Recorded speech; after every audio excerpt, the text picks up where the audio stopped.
Hello everyone, welcome back to my channel, welcome back to yet another vlog. তোমরা এর আগে একটা part দেখেছো যেখানে আমি গান নাচ সব শেয়ার করেছি, আর কিছু কিছু পার্ট রয়েছে যেটা ভাবলাম তোমাদের সাথে শেয়ার করি। তো তার জন্য তোমার সাথে আজকে এই ভিডিওটা শেয়ার করছি। এখানে পতাকা তোলা হয়ে গেছে, এটা ক্লাবের তরফ থেকে ছিল, আমাদের এখানে যে ক্লাব রয়েছে তারা তুলেছে।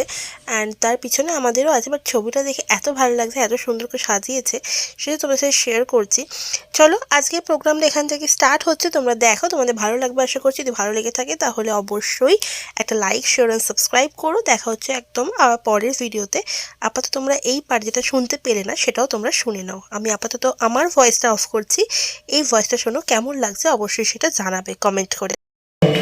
যেটা বলছিলেন যে নেতাজি প্রথম জাপানের সহায়তা নিয়েছিলেন, এখানে একটা কথা বলি যে নেতাজির একজন সঙ্গী, ছায়া সঙ্গী এসে আইয়ার, তিনি বলছেন যে জাপান তো বিদেশি শক্তি, জার্মানি বিদেশি শক্তি, তিনি তাদের সহায়তা নিয়ে ভারতবর্ষ স্বাধীন করতে আসছেন, এতে অনেকের আপত্তি ছিল। কিন্তু এসে আইয়ার বলছেন যে জাপানের সহযোগিতা নিলেও তিনি কখনো চাইতেন না যে আমাদের দেশের যে স্বাধীনতা বা সার্বভৌমত্ব সেটা খর্ব হবে বা আমাদের দেশের ওপর বিদেশের কেউ এসে ছড়ি ঘোরাবে। তিনি অনেক নিশ্চিত হয়েছিলেন যে জাপানের দ্বারা এই সম্ভাবনা নেই। যদিও জাপানের সেনানায়কদের সঙ্গে তিনি যখন কথা বলতেন তার বাদানুবাদ হতো এই একটা প্রশ্নে, এবং তিনি বারবার বলছেন যে আমি সেই স্বাধীনতাকেও প্রত্যাখ্যান করতে রাজি আছি যে স্বাধীনতা আনতে গেলে আমাকে ভারতবর্ষের মর্যাদাকে বিকিয়ে দিতে হয়। এবং কটা লাইন তিনি বলেছিলেন, দুটো লাইন আমি বলি, এটা নেতাজির বলা। চির উন্নত বিদ্রোহী শির লোটাবে না কারো পায়ে, তোমারই শুধু করিব প্রণাম অন্তরতম প্রভু। এ দেহের শেষ শনিত বিন্দু দিয়ে যাব দেশ ভাইয়ে, রহিবে বিবেক সে শুধু আমার, বিকাবো না তারে কভু। তা এই বিবেকের কাছে সবসময় নেতাজি দায়বদ্ধ ছিলেন। আমাদেরও প্রতি মুহূর্তে বিবেকের কাছে দায়বদ্ধ হতে হয়। যখনই কিছু সমস্যার মধ্যে পড়বে নিজেই নিজেকে জিজ্ঞেস করবে কোনটা ভালো কোনটা খারাপ। আমাদের মধ্যেই একটা বিবেক জাগ্রত থাকে যে আমাদের বলে দেয়, সেই বিবেক যা বলবে সেই পথেই আমাদের চলার চেষ্টা করা উচিত। আমি পরবর্তীকালে ডেকে নেব গান যারা করছে তাদের, দুটি গান আমরা আবার শুনবো। পারমিতা ম্যাডাম চলে আসুন। কথা, মানুষ নেতাজি কেমন ছিলেন তার একটা এই কথা এসে আইয়ার বলছেন। তার কিছু পোষ্য ছিল জানো তো, দুটো বাদর ছিল, রামু আর সীতা, একটা টাট্টু ঘোড়া ছিল, কয়েকটা হাঁস ছিল, দুটো খরগোশ ছিল। নেতাজি খুব ভালোবাসতেন তাদের কাছে যেতেন। এই রামু খুব বদমাইশ ছিল, মানে তার কাছে কেউ যেতে পারতো না, যেতে গেলে তাকে একটা কলা ঘুষ দিতে হতো। নেতাজি কিন্তু সহজেই তার কাছে যেতেন। নেতাজি যে সমস্ত আমরা সবুজ পোশাক টোশাক পরা, খুব গর্জাস ছবি দেখি, মেডেল ঝুলছে, এসব পোশাক তিনি পরতেন না। খাঁকির পোশাক পরতেন, টুপিতে দুটো পেতলের বোতাম লাগানো থাকতো। রামুর কাছে উনি যখন যেতেন, রামু তার কাঁধে চড়ে বসতো এবং ওই পেতলের বোতাম দুটো ছিঁড়তো বা চিবোতো। নেতাজি শেষে টুপি পরে যাওয়া বন্ধ করলেন। নেতাজির মাথায় খুব চুল ছিল না, রামু তখন টুপি ছেড়ে চুলগুলো ধরে টানতো। নেতাজি বলতেন, দেখ বাবা, টুপি গেলে টুপি পাবো, এই কটা চুল গেলে মাথায় আর কিচ্ছু থাকবে না, তুই এটা ধরে টানিস না। নেতাজি সব পশুকে পছন্দ করতেন, কুকুরও খুব পছন্দ করতেন। কারুর বাড়ি গেলে, কোথাও গেলে কুকুর থাকলে তাকে আদর করতেন, কিন্তু নিজে কখনো কুকুর পোষেননি। এই সম্বন্ধে আইয়ার বলছেন যে আমাকে আবিদ ভাই জিজ্ঞেস করছেন যাচ্ছে উনি কুকুর পোষেন না কেন। তা আমি বললাম, দেখো, কুকুর পুষলে তো আর দেশি কুকুর পোষা যাবে না। বলছে, হ্যাঁ, এটা বিদেশি কুকুরই পুষবেন, আমরা কেউ তাকে একটা উপহারও দিতে পারি। বলছে উনি আসলে বিদেশি সব দ্রব্য বর্জন করেছেন, তো তাই বিদেশি কুকুরের দিকে উনি যান না। নেতাজি সব পশুকে ভালোবাসতেন না শুধু বেড়াল। আর এই আবিদ, যে তারই একজন সেনাপতি ছিল, যিনি নেতাজির সঙ্গে জার্মান থেকে 97 দিন স্যার বলছেন সাবমেরিনে করে এসেছিলেন, ওই প্রথমে টোকিও, তাই তো, তারপর রেঙ্গুনে। তা যাই হোক, সেই আবিদ দুটো বেড়াল নিয়ে একদিন এসে হাজির। আইয়ার বলছেন যে তুমি এদের লুকোবে কি করে নেতাজির থেকে? বলছে আমি ঠিক লুকিয়ে রাখবো। বলছে ওদের ম্যাও ডাক কি করে আটকাবে? বলছে ম্যাও না, ওরা তো মিউ করে, বাচ্চা তো। বলছে আরে বাবা, মিউ তো ক্রমে বড় হবে, ম্যাও হবে। তা আবিদ করতেন কি, তার ঘরে রেখে দিতেন বেড়ালটাকে, তারা কখনো কখনো বেরিয়ে আসতো, আর আবিদের একটা চোখ নেতাজির দিকে আর একটা চোখ বেড়ালের দিকে। আইয়ার বলছেন আমি ভাবছি আবিদ না এবার ট্যারা হয়ে যায়। তা এই করতেন, মানে কোনোভাবে নেতাজির সামনে আসবে না বেড়াল দুটো একদিন। এবং নেতাজি একদিন লক্ষ্য করলেন যে খাচ্ছেন সবাই মিলে, সবাইকে দুধের বাটি দেওয়া হচ্ছে, আবিদকে দুধের বাটি দেওয়া হয়নি। নেতাজি বললেন আবিদ ভাই গো দুধ কিউ নেই দিয়া। আয়ার তখন সামলাবেন, না না আসলে ওর দুধটা ও ঘরে রেখে আসে, ও শোয়ার আগে খায়। এই জায়গাটা বাঁচলো। এইবার ওদের না সুইং ডোর ছিল নাকি রেঙ্গুনে যেখানে থাকতেন, তা সেই ডোরের নিচের তলা দিয়ে বেড়ালগুলো চলে আসতো। আবিদ সামলানোর চেষ্টা করতো। এরকমই একদিন নেতাজি অনেক রাত পর্যন্ত পড়াশোনা করতেন, লিখতেন। তা সেই নেতাজি কাজ করছেন, বেড়াল দুটো ঘুরতে ঘুরতে নেতাজির ঘরে। অপরিচিত লোক, কোনোদিন দেখেনি। প্রথমে বোধহয় একটু টাকানোর চেষ্টা করেছে, নেতাজির কোনো ভ্রুক্ষেপ নেই। ওরা সোজা উঠে নেতাজির টেবিলে, দুজনে দুদিক থেকে। নেতাজি তো খারাপ হয়ে গেছেন, বিড়াল একদম পছন্দ করেন না। এবং বুদ্ধি দেখো, সঙ্গে সঙ্গে সবটা মনে পড়ে গেছে ওই দুধের কথা। উনি সঙ্গে সঙ্গে ডাকলেন আবির, মানে আর কারোর কথা মনে পড়ছে না, উনি জানেন আবির। আবির তো তখন তার ঘরে বাসে দূরে কোথাও আছে, সে শোনেনি সে ডাক। খিদমতগারকে ডেকে আবিরকে ডেকে পাঠালেন, বললেন এটা কি হয়েছে? আবির তো থরহরি কম্প। যাই হোক, নেতাজি কিছু বলেননি, বলেছেন ওকে নিয়ে যাও, ওরা যেন আমার ঘরে না ঢোকে। তারপরে আরেকটু কথা, এই পরে কিন্তু সেই মার্জার বংশের বৃদ্ধি হয়েছিল। নেতাজি বলেছিলেন ওরা যেন আমার দিকে কখনো না আসে। পরে উনি দেখেছিলেন যে তাদের বংশবৃদ্ধি হয়েছে, মানে বাচ্চা কাচ্চা হয়েছে। আর এরকমই একটা খাবার টেবিলে বসে আবার আয়ারকেই বলছেন, আয়ার ভাই একটা ডাবল বেড খাট কাছাকাছি কোথাও পাওয়া যায় কিনা দেখুন তো।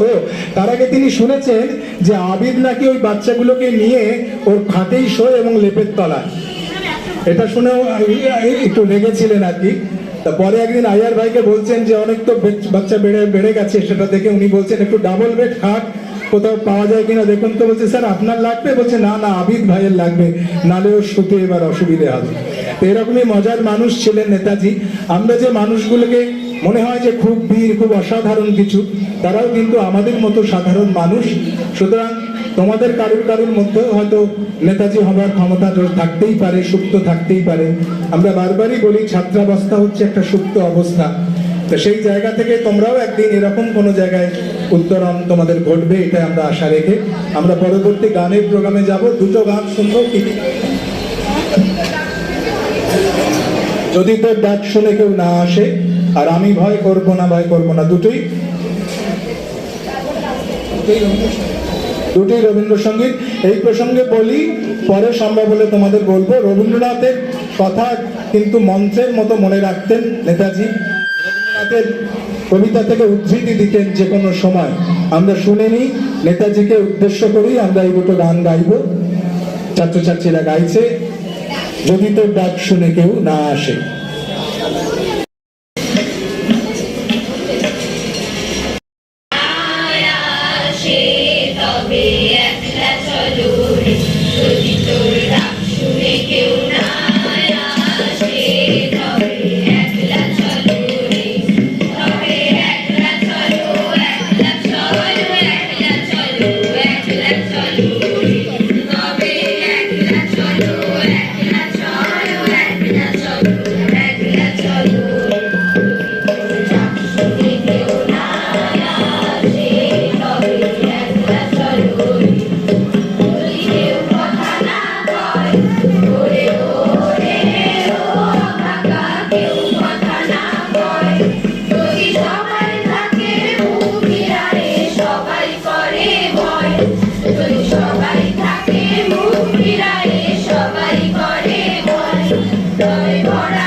1941 সালের 17ই জানুয়ারি নেতাজি একলা বেরিয়ে গিয়েছিলেন, যেটা রাজু স্যার বললেন, প্রথমে কাবুল, তারপর সেখান থেকে রাশিয়া, জার্মানি, তারপর তিনি ফিরে আসেন। এবং একটু আগে কথা হচ্ছিল যে নেতাজির মৃত্যু নিয়ে সংশয় আছে। তোমরা কেউ পারলে গুমনামি সিনেমাটা দেখে নাও। সম্ভবত নেতাজি ফিরে এসেছিলেন ওই গুমনামি বাবার রূপ ধরেই ভারতবর্ষে, কিন্তু নেতাজিকে সর্বসমক্ষে আসতে দেওয়া হয়নি, কখনোই তিনি আসতে পারতেন না। এই আজাদিন ফৌজ যারা দেশের হয়ে যুদ্ধ করলো, দেশ বিরোধী বলে তাদের বিচার হয়েছিল এই স্বাধীন ভারতবর্ষে। এটা খুবই দুঃখের কথা। যাই হোক, সে প্রসঙ্গে পরে আসবো। আমি শুধু একটা কথা বলবো যে যারা অন্যের ডাক, যদি কেউ ডাক শুনে তো না আসে, তবে একলা চলো রে। তোমার যদি মনে হয় কোনো কাজ করাটা দরকার, তাতে কেউ যদি সাড়া না দেয়, তোমাকে একলাই চলতে হবে। যেটা কাজের কথা সেটা হলো যে যারা এই একলা চলার সাহসটা দেখায়, তাদের ডাক কিন্তু সবাই শোনে। এই সাহসটা আগে অর্জন করতে হয় একলা চলা। নেতাজি একলা চলতে পেরেছিলেন বলেই আজ সারা দেশের মানুষ এতদিন বাদেও তাকে মনে রেখেছে। দেশের অন্যান্য সমস্ত যারা বড় বড় পদে থেকেছেন, রাষ্ট্রপতি, প্রধানমন্ত্রী, তাদের উচ্চে তাকে স্থান দিয়েছে।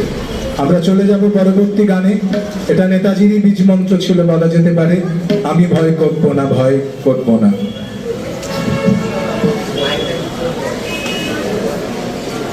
আমি ভয় করব না, ভয় করব না, আমি ভয় করব না, ভয় করব না, দুবেলা মরার আগে মরব না, ভাই মরব না, আমি ভয় করব না, ভয় করব না, আমি ভয় করব না, ভয় করব না।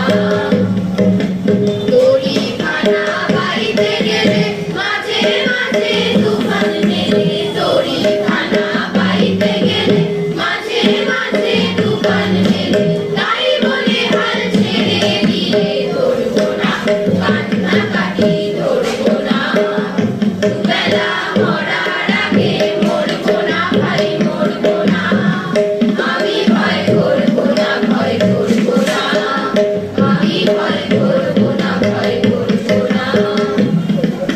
শব্দদাতাই শাস্তি হবে, মাথা তুলে রইব কবে, শব্দদাতাই শাস্তি হবে, মাথা তুলে রইব কবে, সহজ পথে চলব ভেবে ঘুরব না, পাখির ঘরে ঘুরব না, দুবেলা মরার আগে মরব না, ভাই মরব না, আমি ভয় করব না, ভয় করব না, আমি ভয় করব না, ভয় করব না। ধর্ম আমার মাথায় রেখে চলব সিধে রাস্তা দেখে, ধর্ম আমার মাথায় রেখে চলব সিধে রাস্তা দেখে, জীবন যদি এসে পড়ে সরব না, ঘরের কোণে সরব না, দুবেলা মরার আগে মরব না, ভাই মরব না, আমি ভয় করব না, ভয় করব না, আমি ভয় করব না, ভয় করব না, দুবেলা মরার আগে মরব না, ভাই মরব না, আমি ভয় করব না, ভয় করব না, আমি ভয় করব না, ভয় করব না।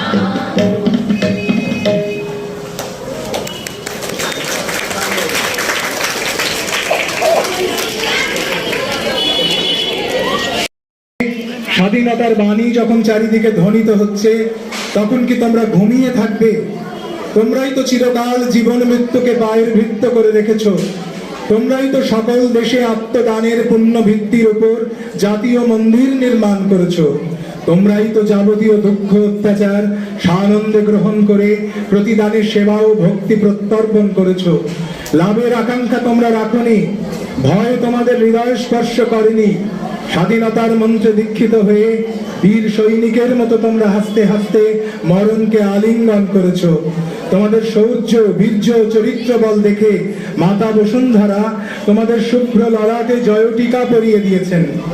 ওগো বাংলার যুবক সম্প্রদায়, স্বদেশ সেবার পুণ্য যজ্ঞে আজ আমি তোমাদের আহ্বান করছি। তোমরা যে যেখানে যে অবস্থায় আছো, ছুটে এসো। চারিদিকে মায়ের মঙ্গল শঙ্খ বেজে উঠেছে। ওই যে পূর্ব গগনে ভারতের ভাগ্য দেবতা তরুণ তপনের রূপে দেখা দিয়েছেন। স্বাধীনতার পূর্ণ আলোক পেয়ে চীন, জাপান, তুরস্ক, মিশর পর্যন্ত আজ জগৎ সবাই উন্নত শিরে এসে দাঁড়িয়েছে। তোমরা কি এখনো মহাবেশে ঘুমিয়ে থাকবে? তোমরা ওঠো, জাগো, আর বিলম্ব করলে চলবে না। অষ্টাদশ শতাব্দীতে বিদেশি বণিককে গৃহপ্রবেশের পথ দেখিয়ে তোমরা পূর্বপুরুষদের যে গল্প, যে পাপ সঞ্চয় করে গেছেন তোমাদের পূর্বপুরুষেরা, এই বিংশ শতাব্দীতে তোমাদের সেই পাপের প্রায়শ্চিত্ত করতে হবে। ভারতের নবজাগ্রত জাতীয় আত্মা আজ মুক্তির জন্য হাহাকার করছে। তাই বলছি, তোমরা সকলে এসো, ভাতৃবন্ধনের রাখি পরিধান করে মায়ের মন্দিরে দীক্ষা নিয়ে আজ এই প্রতিজ্ঞা করো যে মায়ের কাছে